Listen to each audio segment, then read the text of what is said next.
Okay, a little unhappy with example 5 at the beginning. I love the second one and the third one, okay? But the first one gives you a false sense of what's happening here.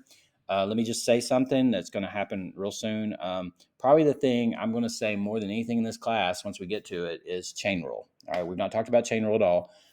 Chain rule is a huge, huge thing when it's a composition of functions, when it's two functions together. Okay, this first one is that very thing.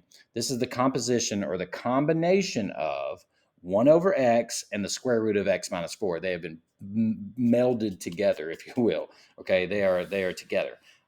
So what we're about to do is an oversimplification, which because it doesn't take into account that this is a composition of functions, but the reason we're able to do it, and I'll go ahead and tell you this will come up later on, is because the derivative of the inside part is 1. If that was not 1, what we were about to do would not work. All right, so I'm a little unhappy with this, with the first example. Now, the other two are fine. All right, but the first one, I'm not happy because it gives you a false sense of what's happening. But we'll continue. All right, so I'm going to rewrite this as x minus 4. See, it's not even following the rule for this section. It says single term denominators. That I know it's a single thing, but there's a lot more going on there than meets the eye. Okay, so there we go.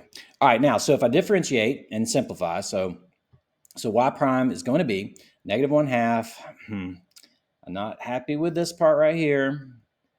Later I'll be saying copy. We copy that whole thing. And our new exponent then is negative 3/2, which is a cubing and a square root. And I will probably be able to leave it that way, but it's happening in the denominator. So on top, I will only have a 1. I will only have a negative 1. So negative 1 on top. And on bottom, I'm going to have x minus 4 to the 3/2. Now, I'm just really curious. Does she go further with that? I'm going to take a look and see. She does not. Okay, because we could, of course, write that as a square root cubed or cubing a square root, that kind of thing, if we wanted to. So there's more that we could do. Now, this one I'm okay with.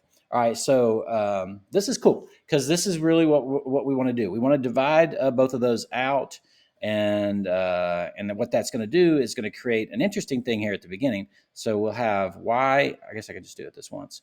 So y equals, if I divide that by x, that's like 2 over 2. So I would have 6x to the 3 over 2, subtracting exponents. But then I'd have a quotient rule. I don't know what I'm writing. Then I would have something I'd have to do quotient rule on, because there's no way to actually divide e to the x and x. I mean, you can't. But if I'm going to take the derivative, all right, we got to do it. All right, so here we go. Let's see what's happening. I'm probably going to need some room, so let me give myself plenty of room. All right, well, the first part's easy. 3/2 of 6 is going to be 9. So I'll have 9x. New exponent is going to be 3/2 minus 2/2, so 1/2. All right, that's fine. But then I've got minus, and it's a quotient. So here we go. Bottom times the derivative of the top.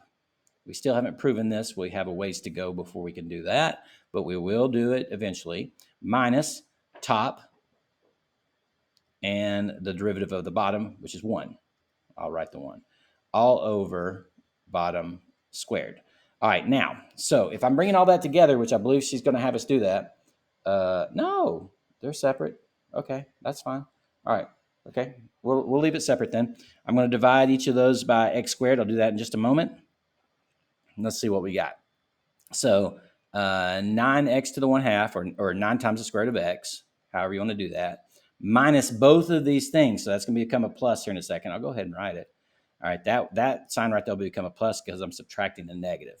But if I divide this by x squared, will that not just be e to the x over x? Okay, and then if I divide this by x squared, well, I'll just have to leave it alone. So e to the x over x squared. So kind of a nasty looking answer. I really seriously thought we were going to have a common denominator and bring them all together. And if we did do that, my common denominator would be x squared.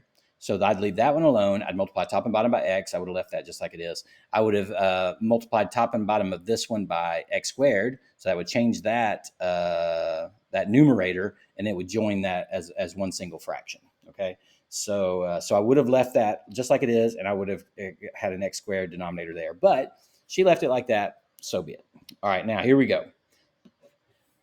Great. Dividing by the square root of x. You can think of that as x to the 1/2 for the purpose of division. Okay. So I'm rewriting. So y equals, we're subtracting exponents. It will be 6x. 4 minus a half. You can think of 4 as 8 halves. 8 halves minus 1/2. You may not have to do it that way. You may think of it a different way and be perfectly fine. And then I then want to think of 3 as 6 halves, and then I subtract 1/2 from 6 halves. So you've got x to the 5 halves. Okay, minus, and then that's 1. So 1 minus a half is a half. And then here we go. So y prime is going to equal 7 halves dropping down times 6 is going to give you 3 times 7, 21.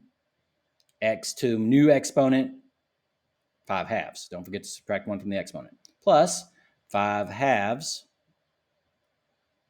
x to the 3 halves.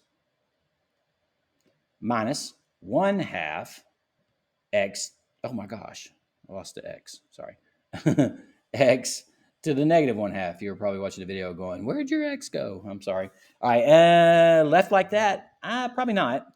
I would say, if anything, if we're not doing,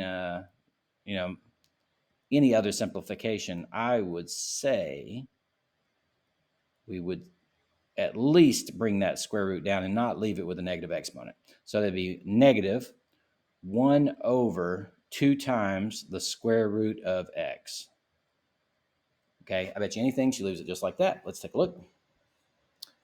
Exactly like that. Exactly like that. All right, so that is perfectly fine. Okay, real quick talk here, and we're not doing anything with this just yet. Just kind of introducing it. Um, it says, "Do you realize it is possible to take a derivative of a derivative?" Why would you want to do that? Well, because of motion. Okay, so if this is the position function, then the derivative of that position function is velocity. That's how your derivative is changing over time. It is the slope of the position. Slope is the change. Then, if you have the velocity function and you took the derivative of it, well, that's how your velocity is changing over time. Well, that is called acceleration. All right. So acceleration is the derivative of velocity. And notice this little notation here for the second derivative of position. So taking the derivative of position twice. Boom for once, boom, boom for twice. And I bet we get the notation for those higher order derivatives in just a second.